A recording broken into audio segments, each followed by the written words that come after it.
말씀 보겠습니다. 잠언 16장 14절 말씀입니다. 같이 읽겠습니다.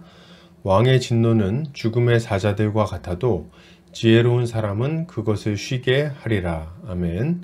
잠언 16장 14절 왕의 진노를 쉬게 하는 지혜라는 제목으로 말씀 보도록 하겠습니다.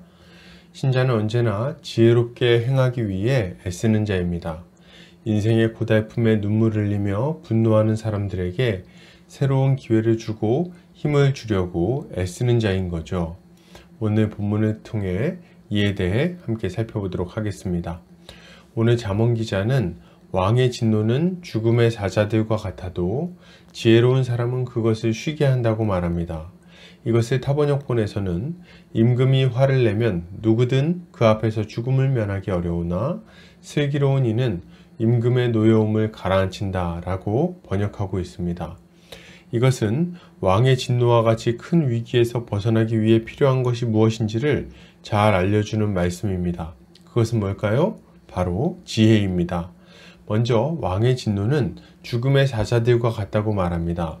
이것은 왕이 가지고 있는 힘과 권위를 생각해보면 금세 이해되는 말이죠. 왕은 백성들의 생사여탈권을 가지고 있는 존재입니다. 지금이야 국가의 지도자가 함부로 국민들의 생명을 좌우할 수 없지만 왕이 다스리던 시대에는 달랐습니다. 만약 누구든지 왕의 명령을 어기거나 그에게 거슬리는 말이나 행위를 했을 시에는 목숨을 보장할 수 없었어요. 그렇기에 왕의 진노를 죽음의 사자들과 같다고 말하고 있는 것입니다. 이것은 왕의 진노라는 특수한 상황을 통해서 사람들이 노함으로 문제를 일으킬 때, 그것으로 인해서 어려움이 생길 때 어떻게 해결해야 될 것인지를 알려주고 있는 것입니다. 그런데 본문은 지혜로운 사람이 이러한 왕의 진노를 쉬게 할 수 있다고 말하고 있죠. 어떻게 이게 가능할까요? 여러 가지 감언이설로 왕의 마음을 풀어주는 겁니까? 아니요, 그렇지 않습니다. 여기 나오는 지혜로운 사람은 하나님을 경외하는 사람을 의미합니다. 그는 몇 마디 좋은 말로 왕의 기분을 풀어주는 것이 아니라 하나님의 뜻을 알려줌으로 왕의 진노를 풀어줍니다. 하나님의 섭리 안에서 자신의 삶과 행동 그리고 상황을 이해하도록 돕는다는 말이죠. 성경에는 이렇게 왕의 진노를 누그러지게 했던 사람들이 등장합니다. 먼저는 악한 자 나발을 죽이러 가는 다윗을 말렸던 아비가일이라는 여인이 있겠습니다. 이 여인은 자신의 모욕한 나발과 그 식소들을 죽이려 하는 다윗을 만나서 그러한 행위가 사사로운 복수에 불과하며 하나님의 택함받은 왕이 행할 만한 행위가 아님을 말해줍니다. 그리고 하나님께서 적절하게 원수를 갚아주실 것임을 깨우쳐 주죠. 그 결과 어떻게 됩니까? 다윗은 사사로운 복수로 하나님의 뜻을 어길 수 있는 큰 위험에서 돌이키게 되는 거죠. 이와 비슷한 예가 점쟁이와 복술가들을 멸망시키려고 하는, 몰살시키려고 하는 느부갓네살 왕의 진노를 막아선 다니엘의 이야기라고 할 수 있겠습니다. 다니엘은 느부갓네살 왕의 급한 명령을 잠시 멈춰 세우고 하나님께 기도합니다. 그리고 다니엘은 하나님이 알려주신 대로 느부갓네살 왕의 꿈을 풀이함으로 자신이 살아날 뿐 아니라 많은 사람들의 죽음까지도 막아내죠.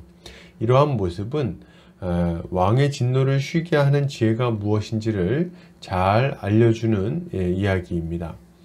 이 지혜는 왕보다 높으신 하나님이 계심을 알려주는 것이며 그가 우리를 향해 어떤 계획을 가지고 계신지, 그가 우리에게 원하시는 모습은 무엇인지를 알려주는 것입니다. 신자는 이것을 통해 분노 가운데 큰 죄에 빠질 수 있는 사람들이 죄의 유혹에서 벗어나 하나님의 뜻대로 살아갈 수 있도록 도울 수 있는 것입니다. 그러므로 여러분, 우리는 어떤 삶을 살아야 하겠습니까? 분노함으로 죄를 짓거나 실수할 위험에 있는 사람들에게 하나님의 뜻을 알려야 되겠습니다. 분노하면서 자신의 신세나 한탄하다가 다른 사람들에게 해코지하고 고통스럽게 하는 사람이 참 많습니다. 우린 이런 사람들의 분노를 하나님의 뜻을 통해 누그러뜨려야 되겠어요. 하나님의 사랑과 은혜 그리고 그분의 크신 계획이 무엇인지를 알려주고 또 그것을 위해 어떻게 살아야 할 것인지까지도 알려주어야 한다는 말입니다. 우리가 이처럼 지혜롭게 행하여 분노하는 사람들을 도와서 온전한 모습을 회복하도록 도와준다면 하나님은 우리의 모습에 크게 기뻐하시며 칭찬하실 것입니다. 결론을 드립니다. 여러분 지혜롭게 행합시다. 하나님의 말씀을 부지런히 가르칩시다. 이렇게 할 때 분노에 사로잡혀서 인생을 낭비하는 자들이 분노에서 벗어나 하나님의 은혜를 전파하는 자들이 될 것입니다. 오늘도 주님의 지혜로 승리하는 성도님들 되시기를 주의 이름으로 축복합니다.